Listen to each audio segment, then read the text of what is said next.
Good morning, student. So in previous lecture we have discussed about the Raoult's law, then we have discussed about the presentation of Raoult's law by using the vapor pressure and composition, and later on we have discussed about the behavior of ideal solutions and deviations from the ideal solutions. So we have discussed about the positive deviation and negative deviation. Now today we are going to discuss distillation of binary liquid mixture. So as you know, binary liquid mixture means there are two liquids in this mixture. Now distillation of this binary liquid mixture is usually carried out to separate one component from the other on the basis of their difference in boiling point. That means whenever the liquid mixture is there and if you want to separate out at that time, generally we are going to use a very simple method of distillation which is based on the difference in boiling point. Now what happens? This distillation is generally carried out at constant pressure. Constant pressure means generally we are going to carry out this distillation at atmospheric pressure.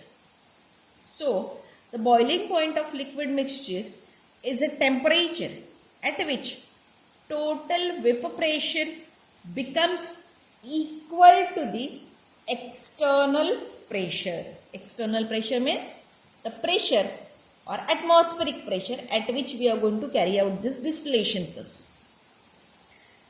So what happened? Vapor pressure of a mixture depends on the composition. That means how that liquid mixtures are present in the ratio of 1:99 or 20:30, or you can say that 80:20 and so on. So this vapor pressure depends on the composition.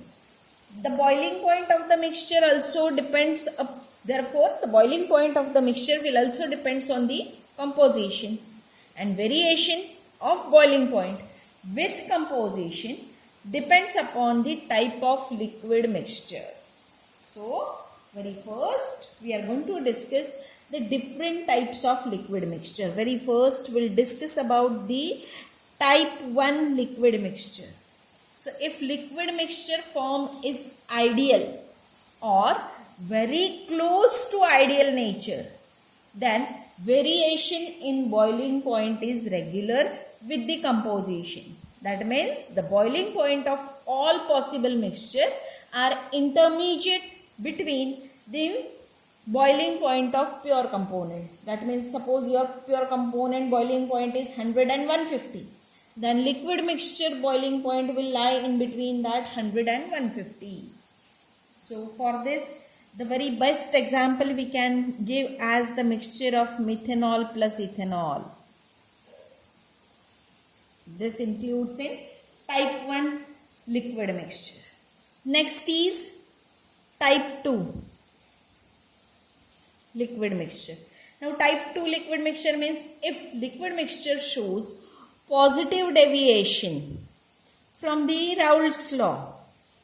If it shows positive deviation from the Raoult's law, then boiling point curve shows minimum at intermediate composition. So for this the example is methanol, C2H5OH plus water.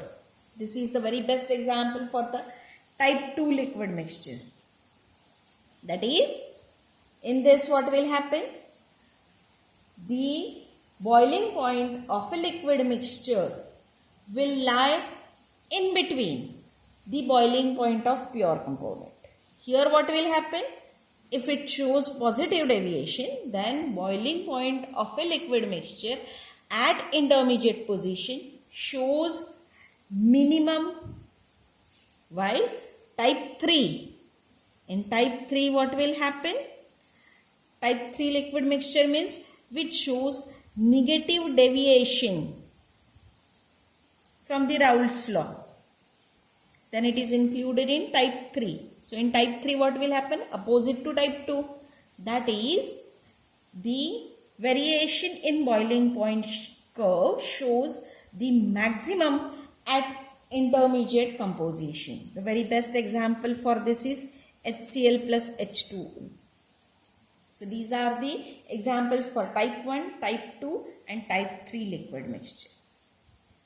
So type 1 shows regular interval between the boiling point of pure component. This shows minimum at intermediate composition, while type 3 shows maximum at intermediate composition. Now we have to discuss in detail one by one. So very first we'll start with the distillation of binary liquid mixture of type 1. Type 1 means which shows the ideal behavior or very close to ideal behavior. Now we'll discuss with that. So distillation of ideal liquid mixture.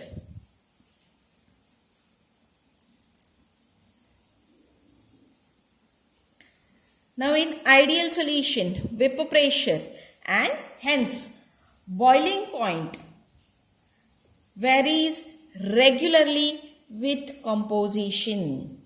So as composition changes, boiling point will also changes, and always it will be in between the boiling point of pure component. Okay. So as boiling point against, this is a boiling point against composition curve. Okay, and the variation in the boiling point can be shown by these two curves. Okay, so we have considered the liquid A and liquid B as a pure component present in our ideal liquid mixture. So on this left hand side, the A will be 100%. As you go away from left to right, the percentage of A will go on decreasing and percentage of B will go on increasing. So at the extreme of the right, the percentage composition of B is maximum. That is, at the extreme right, the B will be 100%. Now, this point C is a boiling point of pure component A. This point D is a boiling point of pure component B. Now, your liquid mixture vapor pressure, or you can say that liquid mixture boiling point, will lie in between these two. Okay. Now, for the liquid, I have shown here the blue line, the boiling point of the liquid mixture, and at the same time the vapor composition is shown by the red line. Okay, so composition, the two liquids A and B are given by this curve marked by the liquid. Okay, the composition of vapor in equilibrium with the liquid at its boiling point is given by the curve marked by this vapor, which is shown by this red line. The point C represents the boiling point of pure liquid A, and point D represents the boiling point of pure liquid D. And this is the composition, as you know. Now we'll discuss how this, you can say that I'll explain you what is this curve. Okay. Now we'll consider the temperature T. Now this temperature T is a boiling point of a mixture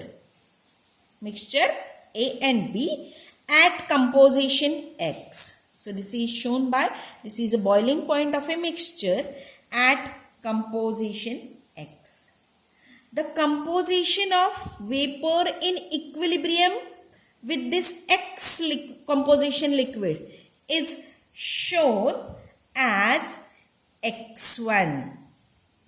So this is a composition of vapor at temperature T, which is shown by the X1. Now what will happen? This X1 vapor composition, as it shifts on the right hand side, so it will be richer in component B, having lower boiling point. Now what will happen? The residual liquid mixture will now become richer with respect to A. What will happen? See, listen again. We have considered temperature T. At temperature T, the liquid mixture composition is given by the X. At the same time, vapors in equilibrium with this liquid composition is shown by the X1, which is richer in B. As vapors are richer in B, so what will happen? This composition X will be richer in A. Okay, liquid composition will be richer in A, and its composition is represented as X3. Now this X3 boils at higher temperature, say we'll consider T1. So what will happen? If the composition of the mixture is richer in A with higher boiling point, then what will happen? The temperature of liquid mixture will also raise, and it is shown by the T1. So at this T1 temperature, the vapor in equilibrium has composition X2. Okay, so vapor at this you can say that at this is shown by the X2. Now the residual liquid at this stage, that means at X3 stage, what will happen? Will have a higher composition with respect to A, with respect to component A. So if this process continued, that means if the temperature will be higher and higher and higher, so what will happen?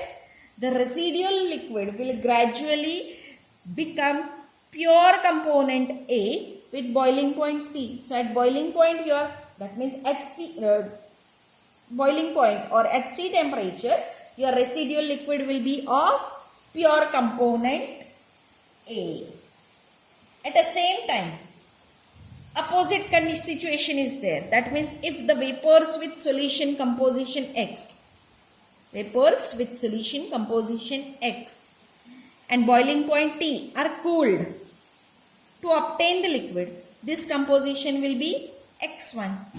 If this liquid is boiled, its boiling point is represented by the T2 temperature. See, X1 is boiled, then its boiling point is represented by T2. It will boil at lower temperature, and at this T2 temperature, the vapors in equilibrium with whose composition is shown by this X4. You can see this composition X4. Now if this process of condensation and distillation is continued, then what will happen? The residual liquid will become richer of A. At the same time, whatever the distillate, or we can say that vapors which are collected and cooled, so it is a distillate, will be richer, or it will be a pure component B. Thus, by carrying out distillation of solution of type 1, in this manner, it is possible to separate the liquid component A and B. So in this way, the separation of these two liquid is possible.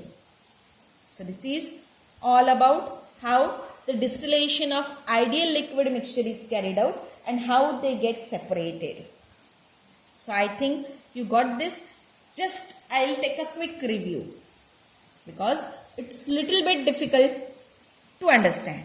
So very first, what we have considered? We have considered the liquid having two components, component A and component B. So this is a graphical presentation of boiling point against composition. At A, that is at left hand side, the A is 100%. At right hand side, B is 100%. Very first, what we have considered? We have considered the T temperature at which this liquid mixture boils. And at this T temperature, the composition of the liquid mixture is shown as X. The vapor in equilibrium with this having composition X1. So if vapors are in richer of B, then what will happen? The liquid, residual liquid which remains, that will be richer in A, and its composition is shown by the X3. This X3 composition boils at higher temperature T1, the vapors in equilibrium at this T1 temperature having a composition X2. Okay. At the same time, suppose we are going to consider this X1 composition, that is the vapors at this composition are cooled. Then that liquid boils at lower temperature T2, whose vapor composition is shown by the X4. So in this way, when we are going to boil the liquid mixture, at that time the vapors, and when the vapors are condensed and cooled, the distillate will become richer in B, and whatever the residual liquid remains, that will be richer in A. So when your residual liquid temperature becomes C, at that time what will happen? The residual liquid will be of pure A, and in this way the separation of two liquids is possible. Okay, so this is about the distillation of ideal liquid mixture of type 1. So by this method we are able to separate out two pure components. Now in next lecture we'll discuss how the distillation of binary liquid of type 2 and type 3 is carried out. Thank you.